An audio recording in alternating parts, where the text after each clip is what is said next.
Hey, what's up everyone, welcome back to another small video on my channel. So today we're building a small witch hut. So as you can see, this video is a stop motion and not a speed build, which has two main reasons. So first of all, I asked you guys if you prefer speed builds or stop motions, and the majority of you guys actually said speed builds. However, there were some people who asked if I could do the occasional stop motion video because they prefer them, and that's why I'm going to do a stop motion from time to time as well. And the second reason is that I just didn't record while building this, so there is no footage. So there's actually a third reason for stop motion videos, which is that some of my larger builds would probably take 40 minutes or more if they were a speed build video, and if I made it any faster, you guys will probably get nauseous. So I hope those of you who prefer the speed build videos are not too upset that this one here is a stop motion. So let me tell you guys a bit more about this build here. As I said, this is a witch hut, and it's actually a real micro home, meaning it has only 32 tiles usable space in total, even though it looks a bit bigger than that in my opinion. So this didn't actually start out as a witch hut. I originally planned on building a small micro castle with only 32 tiles in total, which was in my opinion a bit too small for a castle, because you need some kind of tower or even two towers to make it look like a castle.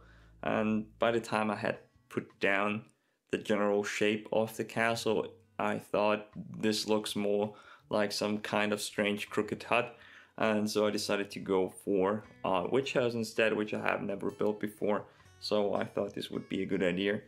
So I didn't restrict myself to any packs this time because I wanted to use everything I have to build this. So if you want to download it, be aware that it uses a lot of packs.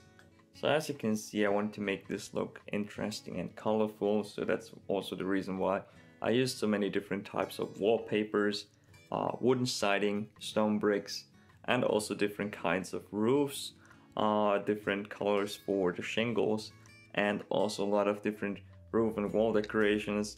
So the main reason for the house being on this small hill or boulder is, as I said, that I wanted to build a castle, and I really liked the location, so I decided to keep the house on the hill.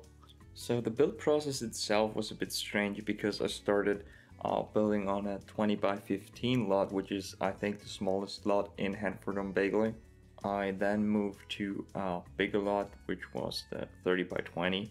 Also in Hanford-on-Bagley, that I like using a lot because it has very nice lighting and also a lot of trees and basically a forest around. So if you plan on downloading this, I put the lot in the description as well if you plan on putting it here as well.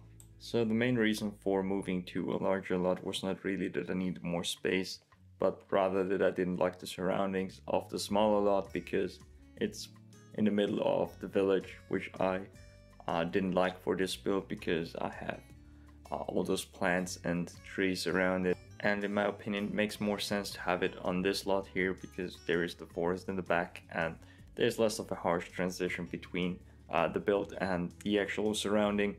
You can actually kind of see where the original borders of the smaller lot were because I added those fences you can see here at the edges of the smaller lot. So of course, since there was more space around the house, I also had to add more plants and more trees, but I also wanted to create some more interesting areas.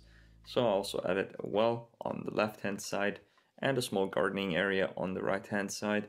So since this is more of an occult build, I didn't have to pay that much attention to realism just because it's not really necessary for a witch house to be realistic, so I could just use whatever objects I liked.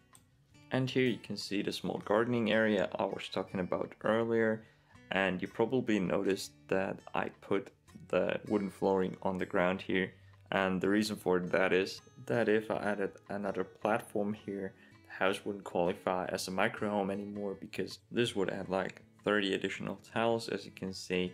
And so I decided to put it on the ground and use some wood planks to create a frame around it just to give it a bit more structure and detail. Moving on to the interior, as you can see, this build is very small. We have only 32 tiles in total, of which 30 are actually usable space because 2 tiles are in the front, which are just the entrance area. So as you can see, I used a lot of clutter, especially objects from Realm of Magic and paranormal stuff, which offer a variety of very nice objects for occult builds like this one. So even though this space is pretty small, I added this fortune telling area here with 4 chairs, even though there was basically no space in the kitchen, but it kind of worked out, so I kept it. So this is the bedroom. There's not really much space here, and I think you won't be able to fit another bed in here. So this house is basically built for 1 witch or 1 regular sim, depending on what you want to play. So I didn't add too much clutter just because I wanted to keep it simple and functional. So if you made it this far into the video, I want to say thank you for watching. I hope you enjoyed the video, and hopefully see you next time. Peace out.